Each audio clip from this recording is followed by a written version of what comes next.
Hey everybody, we're down on the old favorite range again, playing with 22-2 250, the ER Shaw. I have not, as of right now,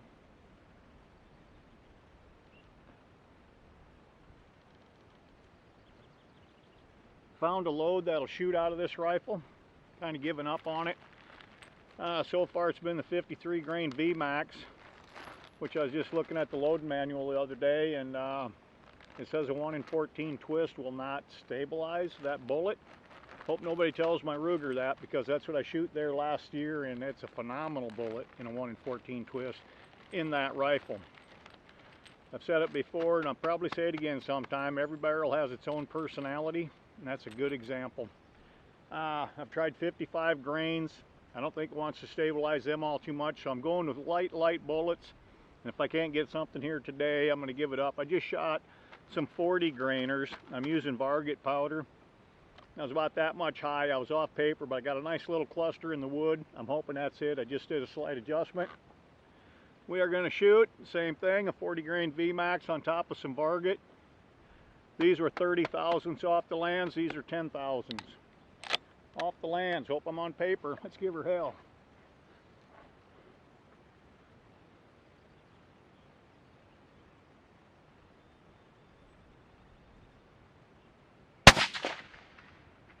And I see a hole in the paper.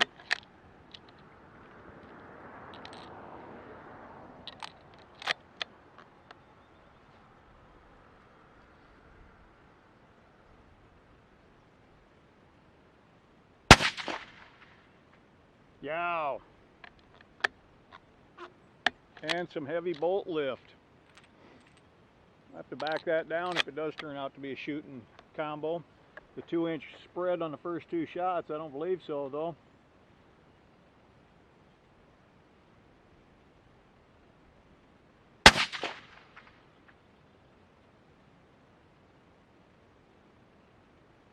That one looked like it's right in the middle.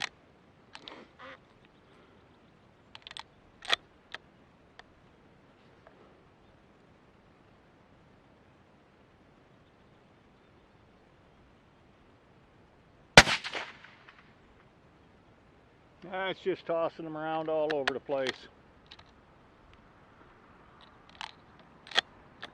229 bucks. Sounded like a pretty good deal at the time when I bought it.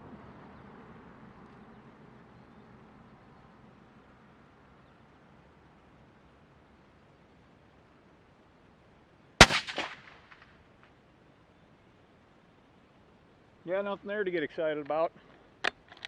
About 1-inch group is the best I've really been able to get out of this thing. Which in this day and age, 1-inch group is rather boring. Rather boring indeed. Those are 40 grain. 50 grain VMAXs. Same Varget. Basically the same scenario. This first 5's 10 thousandths off the lands. And we'll shoot that top target on the right side. See what happens.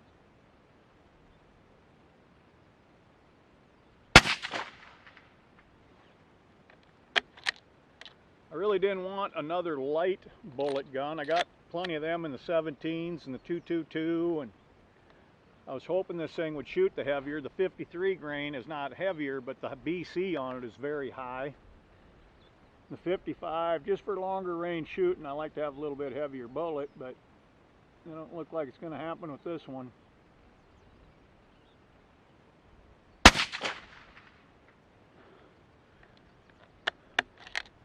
Heavy bolt lift. That looks like the beginning of the 1-inch group right there.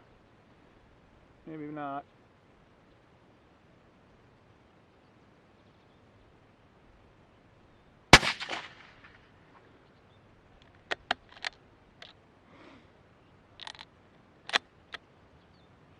This brass has been fire formed in this chamber. It's just been neck sized with the Lee Collet die, and restoked.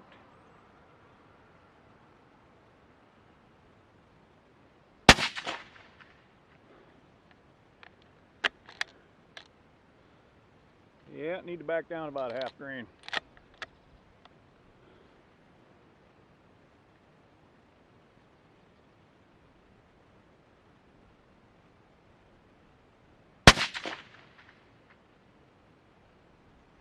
Well, it ain't too awful bad, but like I said, I think we're back into that basic 1-inch group right there. Don't like the heavier bullets, and it don't like the 40s. If it's a 50 grainer, I suppose I can have to live with that. I'm gonna make a little adjustment on the scope.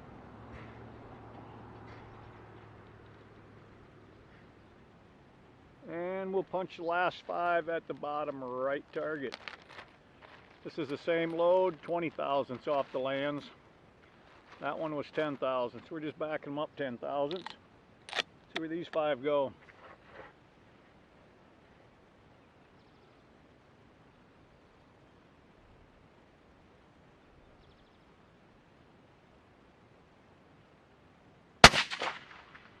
Right in the bowl.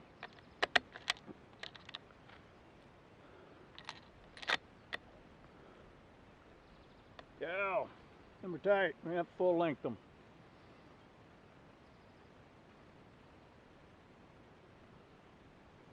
Oop, I shot the bottom left. I was going to shoot the right, but we'll go back to the left.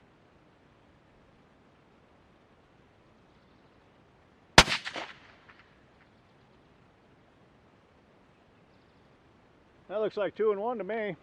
Oop. Oh boy, we got bolt lift. This barrel's got a super smoking tight chamber in it. All the ammo I have loaded for the 22-250 and the Ruger will not chamber in here anything whatsoever. I had 100 rounds of brass loaded for the Ruger. Brand new Winchester brass, just resize it to round the necks up. Chamfer, deburr them. Those will not go in this chamber. So I had a bunch of empties. I sized them and all the way down, and that's what I've been shooting, and it's about third time on them. That's a 2 and 1 hole right there.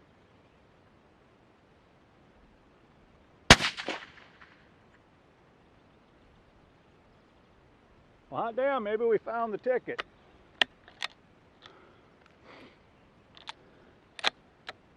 Starting to get a little heat wave off there, but I think that's basically 3 and a clover leaf, which I'm pretty happy with that.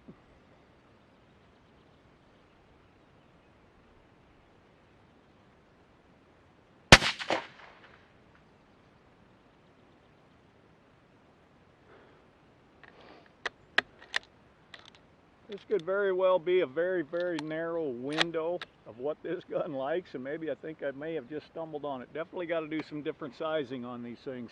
Hard to get in, hard to get out. Let's see, I got 1 shot left.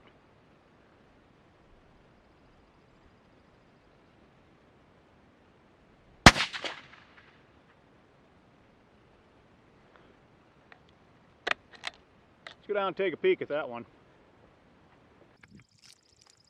All right, we just brought it back onto the cement. I think I stumbled on the things I need to see. The old 40 grain, 1 3/4, nothing to get excited about there. Nothing at all. We jump up to that 50 grain bullet. What are we looking at? That's 5/8 of an inch right there. That's going to be the longest one. This guy over here, I backed it up. I think that was the 20 thousandths off the lands. That's well under a 1/2 inch group.